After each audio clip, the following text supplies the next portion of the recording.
வணக்கம் சுமதி சமையல். இன்றைக்கி ஆட்டுக்கறியில் ஒரு கிராமத்து வறுவல் செய்ய போகிறேன். அது உருளைக்கிழங்கும் ஆட்டுக்கறியும் வச்சு செஞ்சுருக்கேன். அது எப்படி செய்கிறதுன்னு வீடியோக்குள்ளே போய் பார்க்கலாம் வாங்க. மட்டன் கிரேவி செய்ய போகிறப்பா ஸ்டவ்வில் கடாய் வச்சுட்டேன். ஒரு ஸ்பூன் எண்ணெய் ஊற்றிக்கிட்டோம். அதுக்கு ஒரு மசாலா ரெடி பண்ணிக்கலாம். இப்போ மிளகு சீரகம் வச்சுருக்கேன், சோம்பு வச்சுருக்கேன், மிளகாய் வச்சுருக்கேன். இதெல்லாம் போட்டு வறுத்துக்கலாம்.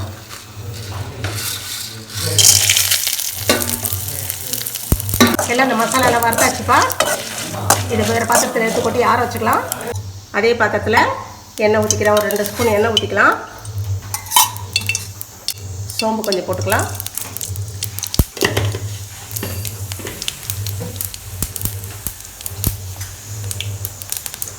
பெரிய வெங்காயம் ஒரு 2 கட் பண்ணி வச்சுருக்கேன், அதையும் போட்டுக்கலாம். போட்டு நல்லா வதக்கிக்கலாம்.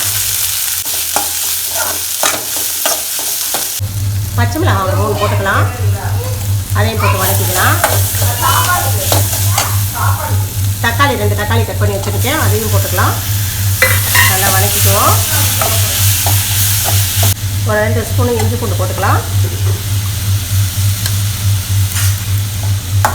எல்லாம் ஒன்றா சேர்த்து நல்லா வதக்கிக்குவோம். நல்லா தொக்கு மாதிரி வர மாதிரி வதக்கிக்குவோம். கொஞ்சம் உப்பு போட்டுக்குவோம். அப்போ நல்லா சீக்கிரம் வதங்கிடும்.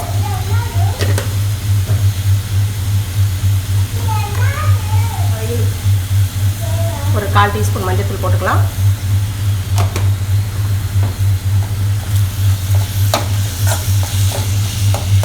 புதினா தழை கொஞ்சம் போட்டுக்கலாம். கொத்தமல்லி தழை கொஞ்சம் போட்டுக்கலாம். அதையும் போட்டு நல்லா வதக்கிக்கலாம்.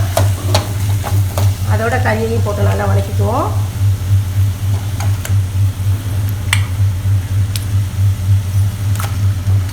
ஒரு 3/4 கிலோ கறி இருக்குது, போட்டு எல்லாம் நல்லா வதக்கிக்கலாம்.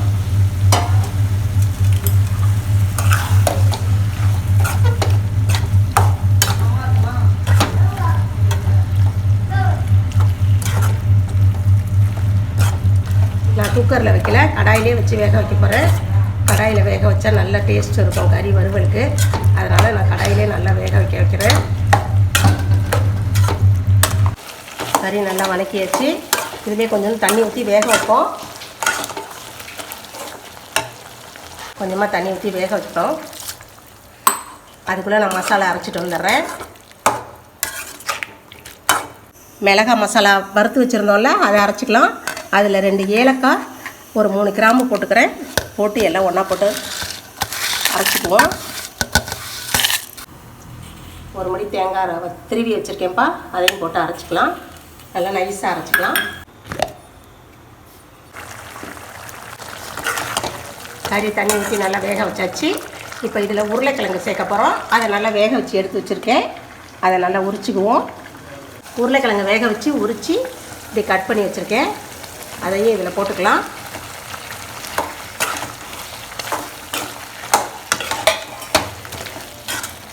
கறி நல்லா வெந்திருக்கு. உருளைக்கிழங்கு நல்லா வெந்துருச்சு. இந்த மசாலா மட்டும்தான் இப்போ இந்த மசாலா வாடை போகிறதுக்காக கொஞ்சம் நேரம் வேகணும். மசாலா அரைச்சி வச்சுருக்கேன், அதை போட்டுக்குவோம்.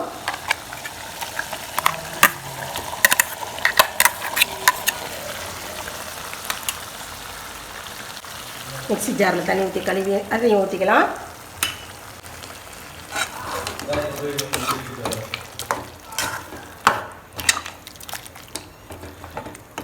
நான் ஒரு 10 நிமிஷம் மூடி வச்சுருப்போம். இந்த சமயத்தில் உப்பு சரியாக இருக்கான்னு பார்த்துக்கலாம்ப்பா.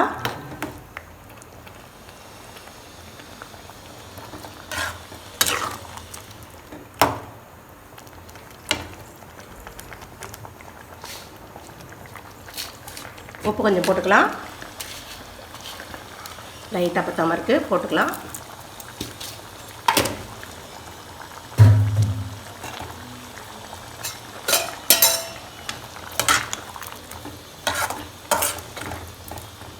கொஞ்சம் நேரம் மூடி வச்சுருப்போம். இந்த மசாலா கொஞ்சம் கொதிக்கிட்டோம்.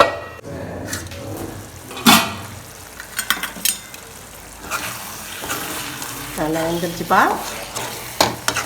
மசாலா பச்சை வாசம்லாம் போயிருக்கோம். நான் இதில் மல்லி எதுவும் போடலைப்பா. கரம் மசாலாலாம் ரொம்பலாம் சேர்க்கலை. ரொம்ப சிம்பிளாக செஞ்சுருக்கேன். இதெல்லாம் அப்போது எங்கள் அம்மா எங்கள் சித்தியெல்லாம் இது மாதிரி தான் செய்வாங்க. அதே மாதிரியே நானும் செஞ்சுருக்கேன். நீங்களும் செஞ்சு பாருங்கள். செஞ்சு சாப்பிட்டு பாருங்கள். சாப்பிட்டு பார்த்துட்டு சுமதி சமையலுக்கு லைக் பண்ணுங்கள், ஷேர் பண்ணுங்கள், சப்ஸ்கிரைப் பண்ணுங்கள். தேங்க்யூ.